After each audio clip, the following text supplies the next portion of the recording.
Yes, shifting gears, but sticking with football, shifting gears from pro to collegiate. Let's talk some Pac-12. Last week we did our Big 12 preview.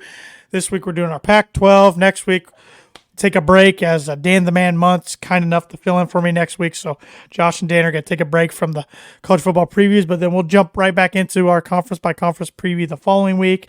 But there has been some breaking news regarding the Pac-12 since we started recording live 39 minutes ago. Arizona has scheduled a Board of Regents meeting for tomorrow afternoon. Mountain West? Big 12, I'm guessing. Think so? I bet. Well, with the addition of Colorado going back home to the Big 12 next year, that's 13 teams. They need a 14th. Yeah. And because we talked last week, we had the additions to the Big 12 of UCF, BYU, Cincinnati, and Houston. Well, they're losing Oklahoma and Texas next year. Take them back down to 12. Now it's Colorado. That's 13. I think the writing's on the wall. I think Arizona's their 14th. And even though football's the moneymaker, that's another good basketball member for the conference. Yeah. The teams in the Pac-12 that don't leave, what are they going to do? They're going to they might have to drop down a level to the Mountain West or different conference. They might have to do that, or they could add some teams. But, I'm looking at this SI Sports Illustrated article, and here's their top 5 teams if it were up to them that the Pac-12 should go out and get, right? San Diego State's got to be on there. San Diego State's number 1. Yeah. Number 1. Number 2 is SMU. They seem more Big 12 to me, if anything. Number 3, I don't agree with because they're awful. Colorado State. Number 4, Boise State. That makes some sense. Number 5, UNLV. UNLV hasn't been good at either sport in a while. They do have the Vegas market. Yeah. But yeah, I would go after San Diego State and Boise State out of those. Boise for sure, because even their basketball program's pretty good these days. SMU's is too. Yeah. SMU's football is better than it was. Yes. San Diego State makes all sense in the world. It made sense 10 years ago even. It did. I mean, that makes sense. And I mean, we've seen a new conference, if the Pac-12 does end up folding. We've seen new conferences like the AAC a few years ago. That was probably 10 years ago now too, kind of form and become decent conference, and that might be what has to happen out there. Yep. It's going to be interesting. No new TV rights deal, no nothing for the Pac-12. I think everybody's just waiting to see how things are going to unfold because if the Pac-12 dissolves or starts breaking up, look for the Big 12 Big 12, but Big 10 to swing out a few more Pac-12 teams. Yeah. Oregon and Washington are the two that could make sense. Yep, makes sense academic-wise, Stanford, but I think Stanford's going to struggle a little bit in football this year, as my preview ranking for them in the standings is going to say. But let's jump into the Pac-12 for the last year as we know it, with Colorado involved and Arizona involved, assuming they jump. And with the 12 teams that are in the Pac-12, let's jump into it. Who do you have winning the Pac-12, J-Man? I have USC winning it, and USC might be my national title pick this year, or at least playoff team this year. Caleb Williams, Dorian Singer, transfer from Arizona, had 1,000 yards last year, wide receiver. They should be really good.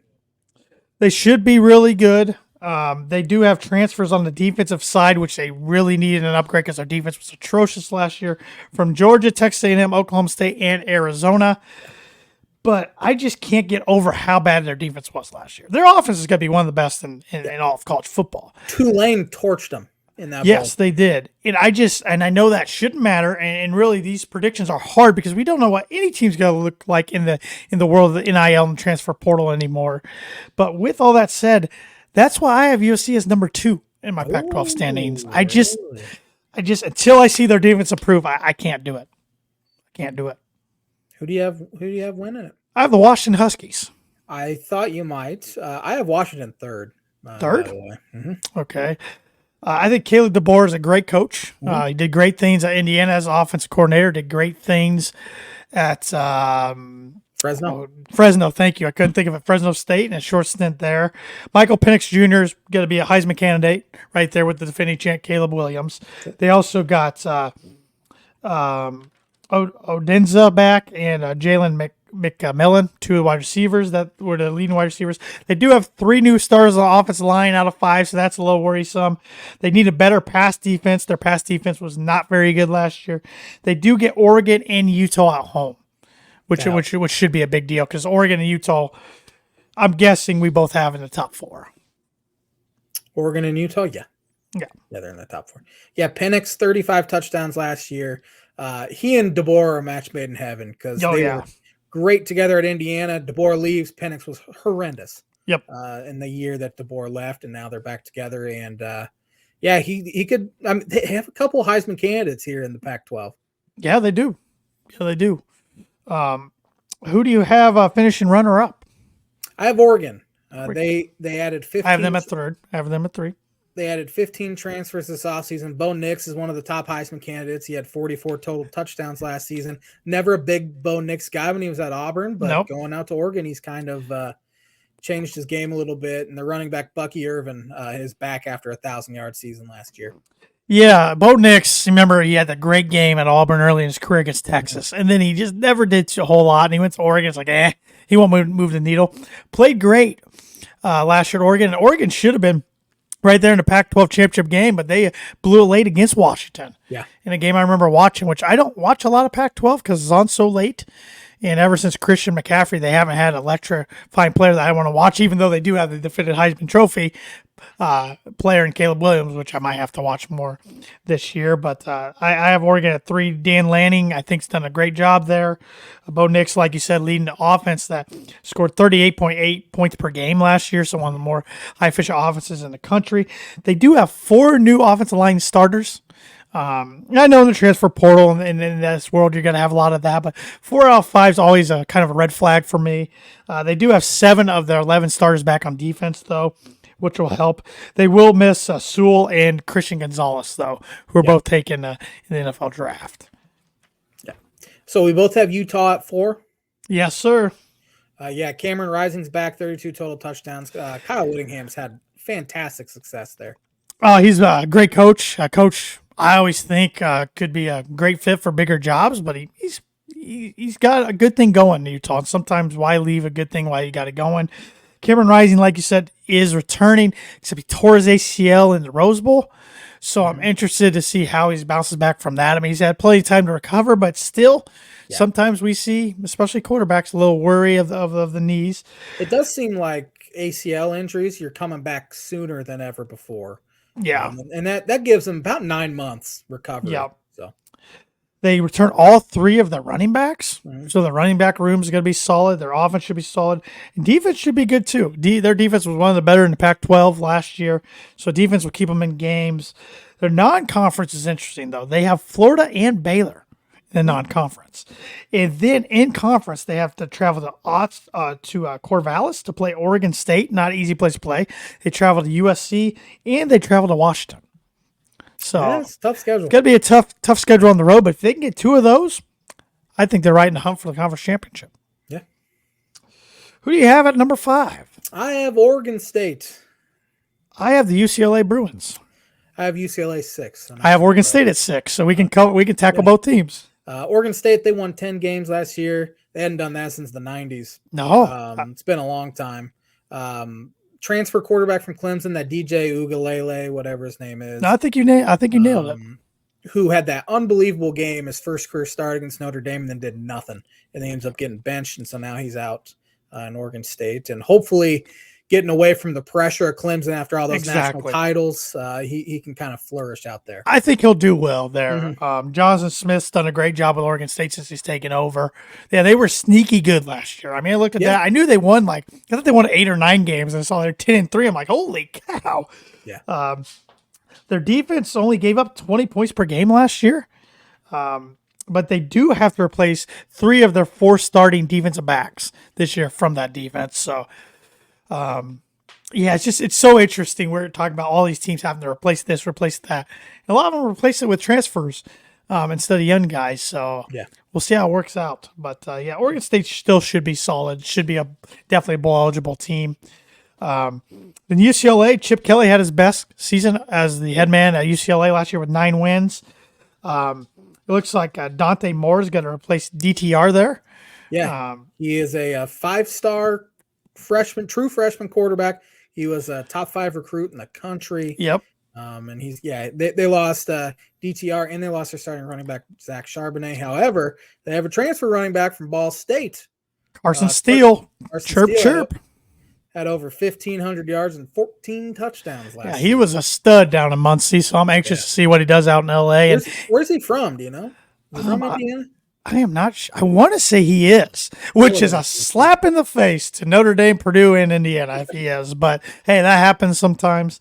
UCLA has 3 new offensive line starters. Their defense allowed 29 points per game last year. But here's what worries me more about their defense last year. They gave up 6.1 yards a snap in Pac-12 play last year. Wow. Carson Steele went to Center Grove in Greenwood, right in the middle of all of them. Good job, Jeff. But I will be paying more attention. I don't know if you will to USC and UCLA this year, just because they're going to be Big 12, Big 10 members. Too many bigs. Big 10 members in 2024. Yeah. I'm with you. I will follow them. It's more USC for football, UCLA basketball. Sure. Like. True. But UCLA did well last year in football. We'll see what they did. Nobody goes to their games, but who do you have number 7? I have Washington State. I do as well. Quarterback Cameron Ward had 28 total touchdowns last season. That's the only note I wrote about him. He had 23 touchdowns through the air last year, 3,231 yards. Jake Dickert's done a pretty good job there the last couple of years, taking over for Mike Leach when he left for the late great Mike Leach when he left for Mississippi State. Their offensive line struggled last year, and then they lost Jarrett Kingston, their best lineman, to USC. Always slap in the face when your good players transfers within the conference. They also lost all 4 of their top wide receivers, but they got some transfers that should help there. Their defense was 3rd in points per game given up in the Pac-12 last year with 22.9, which is weird because usually Washington State's all offense, no defense. Yeah. And those were the Mike Leach days, so maybe it's true. Kind of flipped back around a little bit. True. So, who do you got number 8? I have Arizona, the aforementioned Arizona. Jaden De Laura is back after 29 total touchdowns. Quarterback down there. Jed Fish is their head coach. He's been there for a few years now. Former NFL guy. I have Arizona number 9, but just speaking on Arizona since we're on the topic, they went 5-7 last year after a 1-11 season in 2021. Their top wide receiver, Jacob Singer, though, transferred to USC. So USC grabbed a lot of guys within the conference. Yeah. Quarterback's Jaden De Laura. They do have a wide receiver attorney named Jacob Cumming. Their defense allowed 36.5 points per game. Definitely needs improvement there. And they only retained 3 starters on the defense side of the ball. Yeah. Which could be a good thing, though. You're losing a lot that gave up a bunch of points. So. Yeah. My number 8 team is the Colorado Buffaloes. I have them 9. So. And a lot of people I saw had them 10th or 11th. You got Coach Prime, you got Prime Time, Deion Sanders, but he's doing something we've never seen done before in college football, all transfer portal, pretty much. Second-ranked transfer portal class in the nation. They brought in, 50 guys? Brought in 50 guys, new quarterback, Deion's son, Shadir Sanders is quarterback. They got Travis Hunter, wide receiver / defensive back. That's number 1 recruit in the country. Yeah. But their defense gave up 44.5 points per game last year.